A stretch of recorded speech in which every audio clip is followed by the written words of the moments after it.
Hi, I'm Kelly, and I'm 35 years old, doing really well in the world of interior design.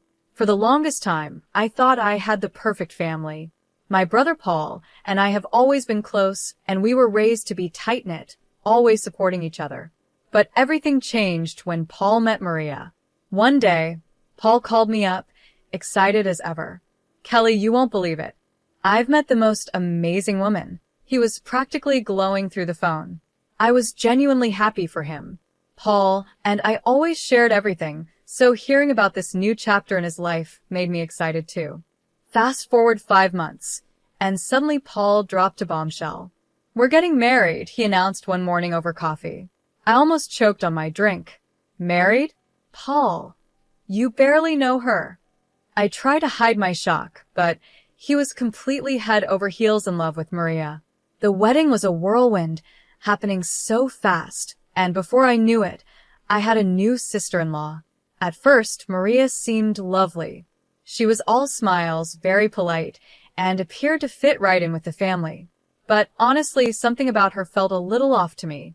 During one of our family dinners, I started noticing small things. For example, she would steer the conversation in strange directions. "Oh, Kelly, you're still single, right?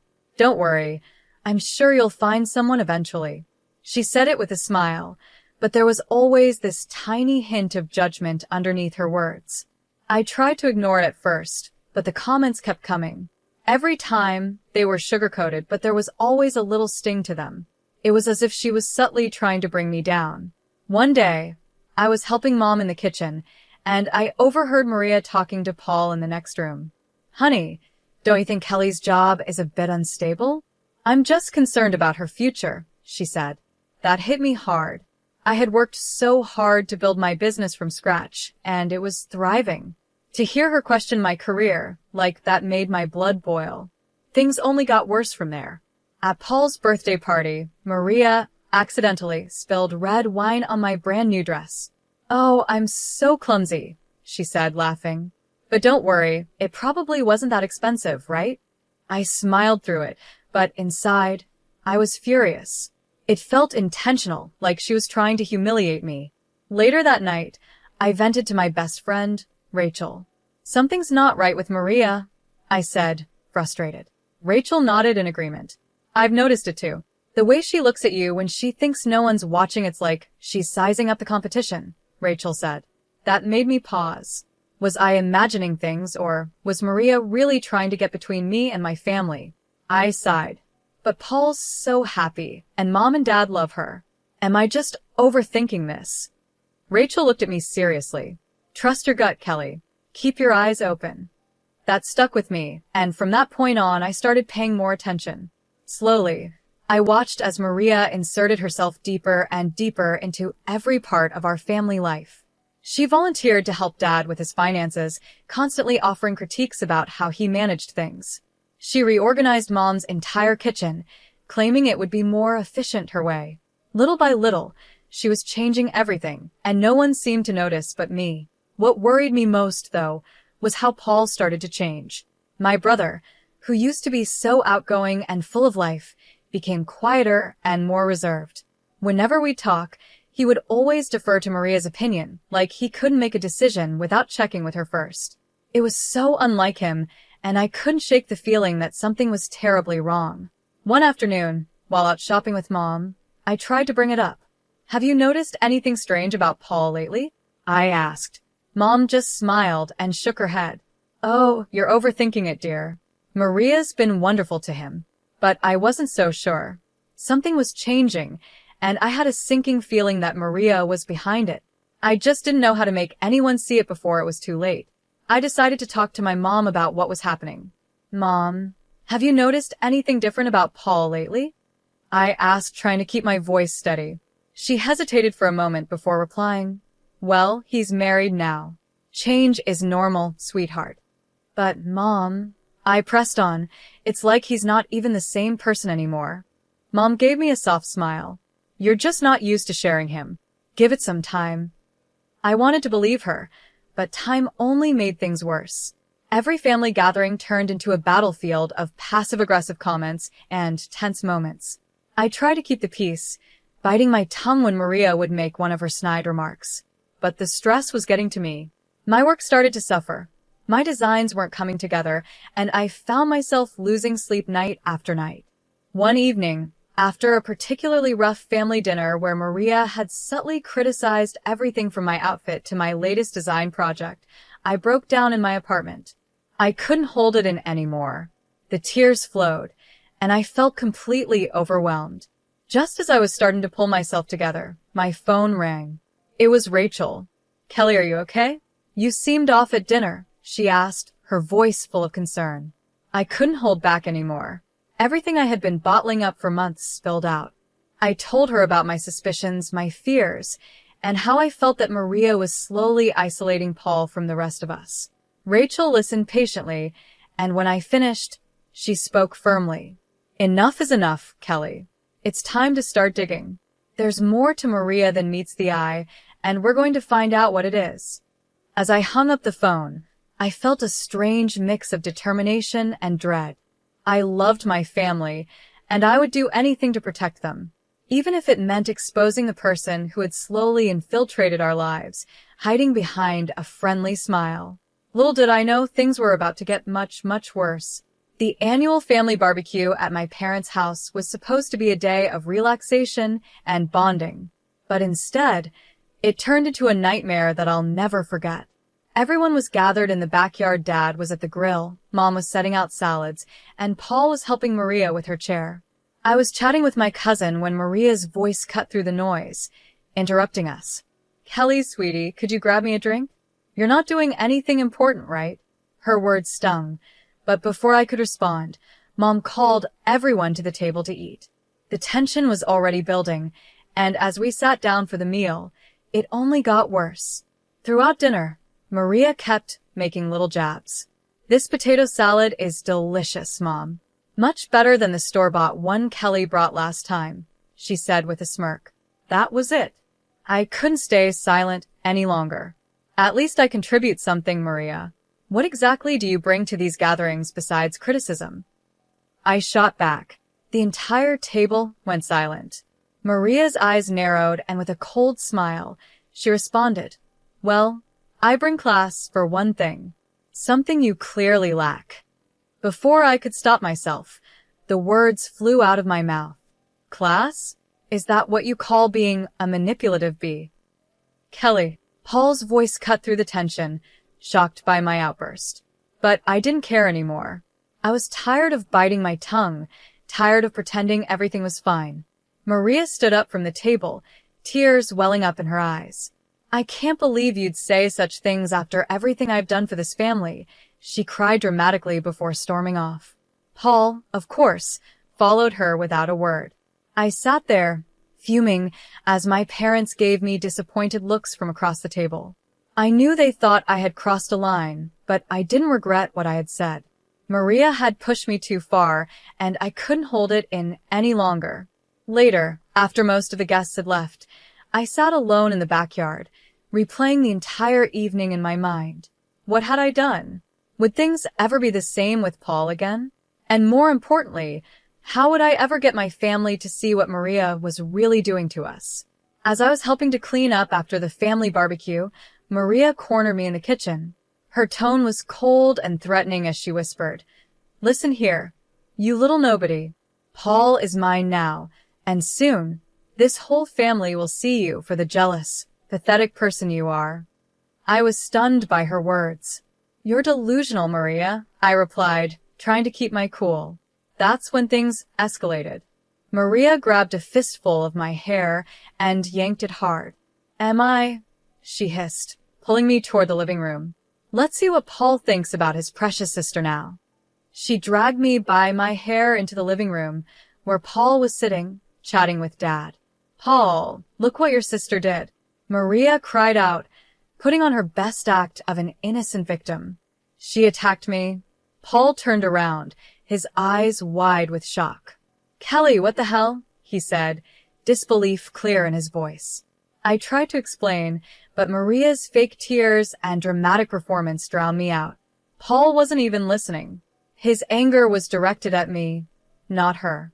"I think you should leave, Kelly," he said quietly but firmly.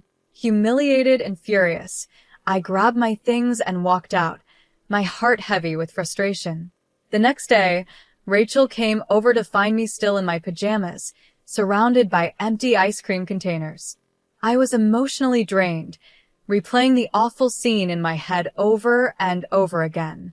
That's it, Rachel said firmly, looking at the mess around me. We're not letting her get away with this. It's time to fight back.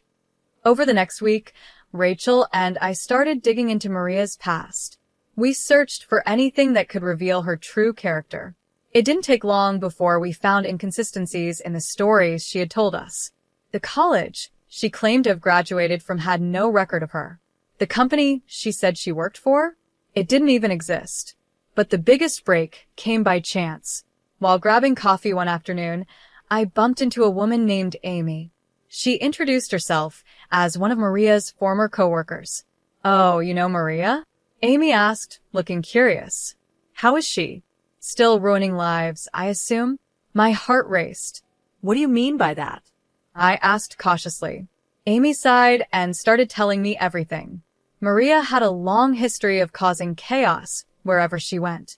She had bullied coworkers, manipulated bosses, and even gotten Amy fired by planting fake evidence of theft. Maria knew exactly how to turn situations to her advantage and hurt those who stood in her way. Be careful, Amy warned me. Maria is dangerous when she feels cornered. I left the cafe with my head spinning. I finally had proof that Maria wasn't who she claimed to be. But as I reached for my phone to call Paul, I hesitated. Would he even believe me? Or would it just push him further away from me and closer to Maria? I stood there, torn between protecting my brother and preserving what little remained of our relationship. This was just the beginning. Maria's mask had slipped, and now I had a choice to make. How far was I willing to go to expose the truth? After weeks of debating with myself, I finally made a decision. I couldn't let Maria continue her manipulation without a fight. I made a call to James, a private investigator recommended by one of my clients. We agreed to meet at a quiet coffee shop to discuss everything. So, you want me to dig into your sister-in-law's past? James asked, glancing down at the folder I had brought with me. I pushed it across the table, feeling the weight of my decisions settle on my shoulders. Here's everything I've found so far, I said, my voice steady. But I need more. I need to know everything. James nodded, picking up the folder and flipping through the papers. All right, I'll see what I can do. Leaving the cafe, I felt a sense of determination that I hadn't felt in a long time. Maria had messed with the wrong person. I was going to protect my family, no matter what it took. Little did I know, the path ahead was going to be even more difficult than I imagined, but I was ready. It was time to uncover who Maria really was, and I wasn't backing down. As James flipped through the pages of the file I gave him, he let out a low whistle. Your sister-in-law has more red flags than a parade, he said, shaking his head. I'll see what I can dig up. 5 weeks later, James called me with news that sent chills down my spine. Kelly, your sister-in-law isn't just a liar, she's a professional con artist. She has multiple identities and fraud charges in 4 different states. And get this, she's been using your brother's business to launder money. My hands started to tremble as I tried to absorb what he was saying. How? How is she doing that? I asked, barely able to get the words out. Fake invoices, ghost employees, the whole works, James explained. Your brother's company is a ticking time bomb. I thanked James and hung up the phone, my heart pounding. I had to tell Paul. But how could I break this news to him? Just as I was trying to figure out what to do next, my phone buzzed with a text from my mom. Family dinner tonight. Maria insists. Please come. Great. Just what I needed. The atmosphere at dinner was tense from the moment I walked in. It was like everyone could feel that something was off, but no one wanted to acknowledge it. Maria was all smiles, playing her usual game. But when her eyes met mine, there was something cold and calculating about her stare. Paul was sitting next to her, looking a bit tired. Maria, in her sweetest voice, suddenly said, Paul, honey, why don't you tell everyone about our vacation plans? Paul cleared his throat, looking a little uncomfortable. Well, we're thinking of taking a trip. Maybe an extended one. 5 months or so. I nearly choked on my drink. 5 months. I blurted out. What about the business? Maria's smile grew tighter, and she quickly answered for him.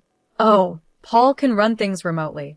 Right, sweetie? She said, giving him a look that made it clear she was pulling the strings. Paul just nodded, like he didn't have a choice. After dinner, I couldn't hold back anymore. I cornered Paul in the kitchen, my heart pounding. Are you sure about this trip? 5 months is a long time, especially with everything going on at work. Paul sighed, looking worn out. Kelly, please. Maria thinks it'll be good for us. We need some time away from everything. I bit my tongue, realizing how deep Maria's control over him had become. It was like he couldn't see what was happening right in front of him. Over the next few days, I kept thinking about how to help Paul. I knew I couldn't do it alone. I reached out to Amy and some of the other victims I had discovered during my investigation into Maria's past. We formed a small support group, sharing our stories and the evidence we had gathered. We need to stop her before she ruins more lives, Amy said one day during one of our meetings. I nodded, a plan starting to form in my mind. I think I know how, I said, feeling a flicker of hope for the first time in a while. For the next week, I worked tirelessly to gather every piece of evidence I could find. I was determined to expose Maria once and for all. But she wasn't stupid. She must have sensed that something was going on. One evening, as I was leaving my office, I walked to my car and found my tire slashed. My heart sank. A note was tucked under the windshield wiper. It read, "Back off, or next time it won't be just the tires." I stood there, frozen, the fear creeping in. I quickly called Rachel, my hands still shaking. Rachel, she knows. I whispered into the phone. Maria knows I'm onto her. Rachel's voice was calm but firm. Then we need to act now, before she can do any more damage. She was right. There was no more time to waste. Maria had played her game for long enough. It was time to expose the truth and protect my brother from the web of lies she had spun. With Rachel by my side, I set the plan into motion. This was it. There was no turning back now. We were going to take Maria down, and nothing was going to stop us. I called my parents, Paul, and the rest of the family. Emergency family meeting tomorrow night. It's about Paul's safety, I said, my voice firm. As I hung up the phone, doubt crept in. Was I doing the right thing? What if this all backfired? But then, I remembered the defeated look in Paul's eyes, how Maria had manipulated him and everyone else around her. No, this had to be done. The next day seemed to drag on forever. I spent the entire day triple-checking all the evidence I had gathered, making sure every detail was solid. I rehearsed what I was going to say over and over again in my head. As the evening approached, my phone buzzed with a message from Paul. Maria's not feeling well. We might not make it. My heart sank. Of course, Maria would try to avoid this. I texted back quickly. Please, Paul. It's important. I wouldn't ask if it wasn't. Hours passed, and I heard nothing. I was starting to give up hope when I heard a car pull up outside my apartment. Peeking out the window, I saw Paul helping Maria out of the car. She looked pale and leaned on him dramatically. It was obvious that she was putting on a show. As Paul and Maria entered my apartment, the tension in the room was thick. My parents, Rachel, Amy, and a few others were already there, waiting. Maria clearly didn't expect this kind of gathering. What's going on? Paul asked, confusion evident in his voice. I took a deep breath, trying to steady my nerves. Paul, everyone, it's time you all knew the truth about Maria. I was calm but determined. This was the moment of truth. Maria's eyes narrowed. Kelly, you're being ridiculous, she snapped, but I didn't let her continue. I pulled out a stack of documents from my bag and held them up. Maria, or should I say Amanda? Or is it Lisa? How many identities do you have? I asked, staring straight at her. Paul's face went pale as I laid out the evidence in front of everyone, the fake names, the fraud charges in different states, the money laundering through his business. Amy and the others shared their stories of how Maria had manipulated them, the lies, the deceit, the way she had hurt so many people. Maria tried to interject, her voice growing hysterical. They're lying, Paul. Baby, you know me, she cried, desperately trying to keep her mask intact. But I could see Paul's disbelief turning into anger. Is it true? Paul asked, his voice shaking. Have you been using my company to launder money? The mask Maria had been wearing for so long finally cracked. Her sweet, innocent demeanor vanished, replaced by cold, hard fury. You're all idiots, she hissed, her voice dripping with venom. Paul, you are so easy to manipulate, and the rest of you? Pathetic. The room went silent. Mom gasped in shock, and Dad clenched his fists. Paul looked utterly heartbroken, his world crashing down around him. Maria saw her way out and made a dash for the door, but Amy was quicker. She stepped in front of Maria, blocking her escape. Not so fast, Amy said firmly. The police are on their way. The next few hours were a blur. Maria was arrested, screaming and shouting threats as she was led away in handcuffs. She didn't try to hide her true nature anymore. The mask was gone, and all that was left was the real Maria, manipulative and dangerous. Paul sat in silence for the rest of the evening, trying to process everything that had just happened. It was hard to watch him like that, knowing how much pain Maria had caused him. Days turned into weeks. Paul filed for divorce almost immediately. He also worked tirelessly to save his business, trying to undo the damage Maria had done. It was going to be a long road to recovery, but Paul was strong. I knew he would make it through, even if it took time. As for me, I was relieved. We had exposed Maria for who she really was. I had protected my family, and even though it was a painful experience, I knew we were all better off now that Maria was out of our lives for good. In the end, it wasn't just about the evidence or the lies. It was about standing up for what was right, even when it was hard. And I knew that Paul would heal, and our family would become stronger because of it. We had faced the truth, and we had won. I stood by Paul's side through everything. Months later, as we celebrated the successful relaunch of his company, he pulled me aside and said, "Kelly, I'm sorry I didn't believe you sooner. Thank you for not giving up on me." I hugged him tightly, feeling our bond stronger than ever. As I looked around at my family, now free from Maria's toxic influence, I realized how important it is to trust your instincts and stand up to people who try to bring you down. It wasn't easy, but it was worth it. We were free, together, and stronger for having gone through this storm. And that's the end of my story. Now, I have a question for you. If you found out your sibling's spouse was a criminal, would you expose them or stay quiet to protect your sibling's happiness? What's more important, family peace or justice? Let me know your thoughts in the comments. It's a tough decision, and I'm curious to hear what you would do. If you enjoyed this wild story, don't forget to hit that like button.